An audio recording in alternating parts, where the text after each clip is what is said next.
Okay, we're back like we never left, and today we're covering the Android Saga. It's the last saga in the game and my personal favorite arc of the Dragon Ball series. Is it adapted well here? Meh, not really, but we're gonna talk about that later. As I mentioned in part 1, I'm also gonna take a look at some of the what-if content this game has to offer. So, with that being said, I welcome you all to my Budokai Retrospective Part 2. Let's get started.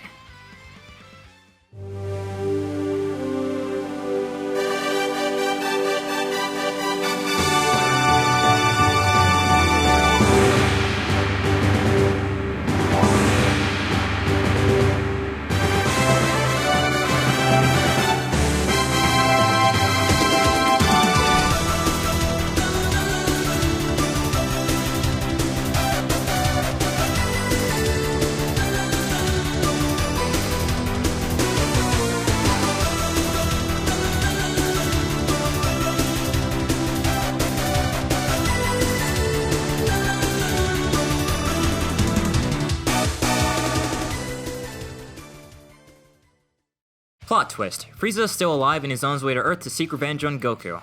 However, he's foiled by a mysterious newcomer, Trunks. He warns Goku of the impending android threat and takes off.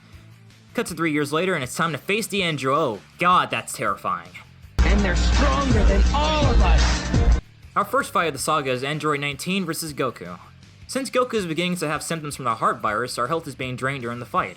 I think it's a really cool touch and added some tension. A cutscene plays showing Goku being choked out until Vegeta comes to the rescue.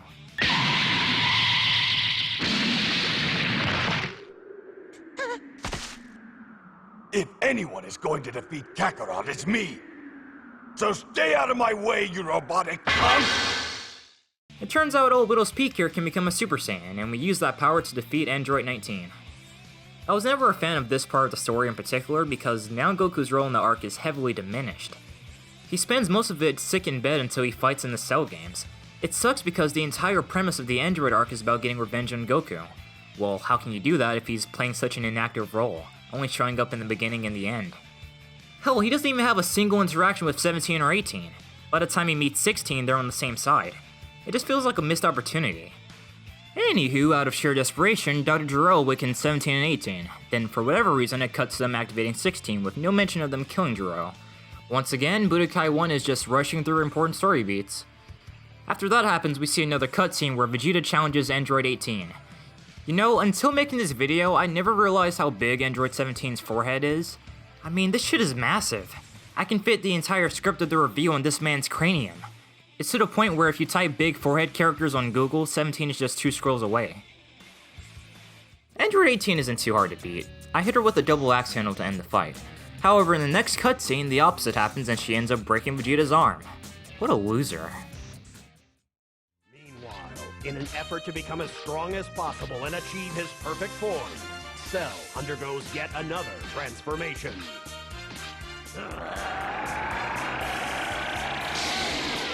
Wow, it sure would have been nice to have gameplay of this. It cuts to Vegeta and Trunks walking out of the time chamber, and Vegeta is as confident as ever. Yeah, you've trained well, Vegeta. Of course. Yeah, okay. Vegeta's confidence.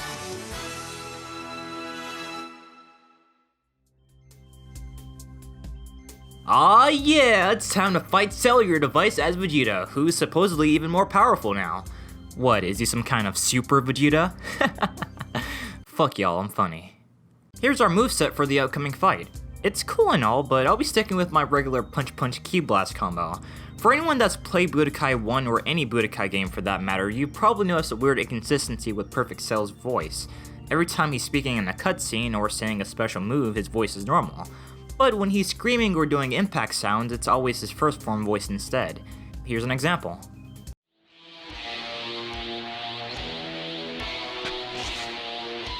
You think so? Then perhaps you could help me warm up, if you don't mind, Daddy.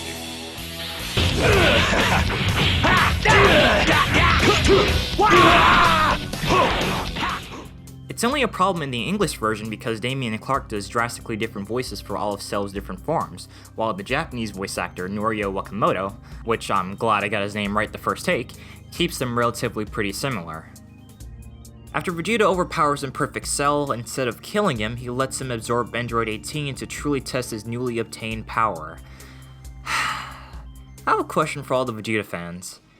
Why do you guys like this character? He spends the entire arc bragging about how powerful he is, only to get his ass kicked, then trains to still get his ass kicked. It's insane. It's a constant cycle throughout the entire Android arc. Sure, he has cool moments here and there, but they never amount to anything substantial. How can some of you idolize such a bitch-made character? Alright, rant over. Cell absorbs 18 and becomes perfect. From there we have to fight him as Vegeta. It was pretty close, definitely much more of a challenge than the last fight was. Another thing I realized upon looking back at the footage is that there isn't a Trunks vs. Cell fight. I get that it doesn't really matter in the grand scheme of things, but it still would have been cool to see. After a series of cutscenes and cutaways, it's time to fight in the Cell games.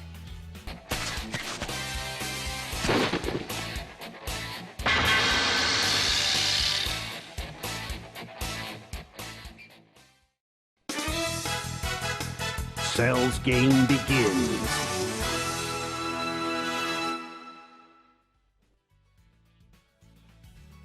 First fight we're playing is Goku. I'm gonna be honest, this fight was pretty intense. It was the first time in the game where I had to pause the match to refer to the move list. In the first 20 seconds alone, Cell knocked me out of Super Saiyan. Paying attention to the gameplay mechanics and utilizing the movement system is the only reason I won this fight. Goku gives up, so it's Gohan's time to fight Cell. From here on out, there's nothing but bullshit. It took me 3 attempts to beat Cell. 3 fucking attempts. And this isn't even the hard part. That's coming up soon. We have to fight Cell 2 more times after this, and each fight is worse than the last. Before we get to that, our next challenge is fighting 7 Cell Juniors in a row. We're in the final stretch of the game, peeps.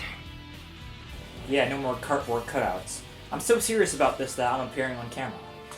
So yeah, guys, let's do this.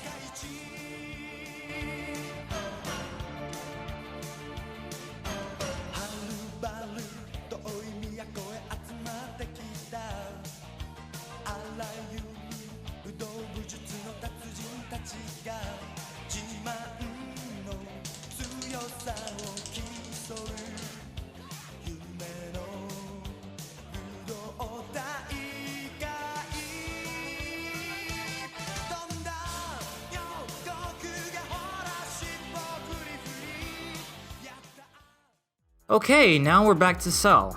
Our second fight with him isn't as bad as I thought it would be, but it's still a pain in the ass. He punches like a crackhead juiced up on dopamine. This oversized cicada nearly beat my ass. I can't even take a breather because there's still one more fight left. Our final fight with Cell is the hardest one yet. This shit gave me anxiety. I died a total of 10 times. It was so bad that my hands were drenched in sweat. Around attempt 9 or 10, I was so close to quitting. Like, what was the point anymore? This video is gonna get like 20 views anyways. But no.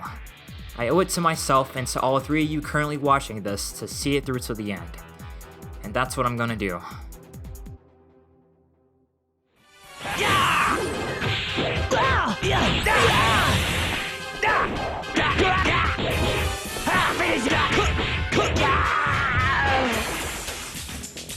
Whew. I did it. I beat Cell. Fuck, I'm tired. Okay, let's cover some of the what if content real quick.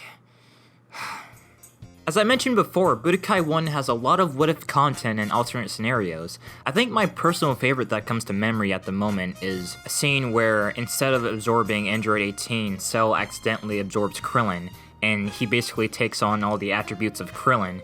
So he becomes shorter, a lot more weaker, and he turns orange. Which then leads to Yamcha and Tien having to defeat this Krillin-Cell combination, this Cellin. I'm not sure what you would call him, but it was really fucking funny. I'll take care of this by myself.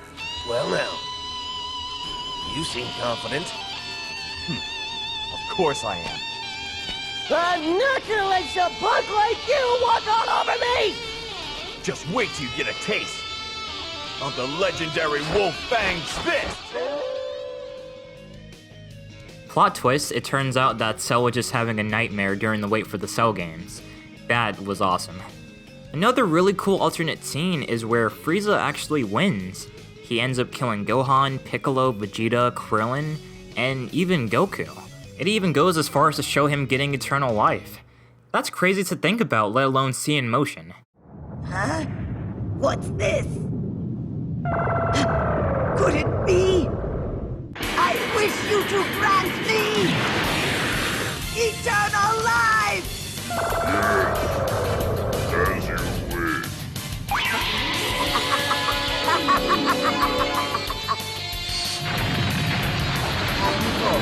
Out of the universe. I might as well spend my time wisely and destroy the Earthling's precious little blue planet.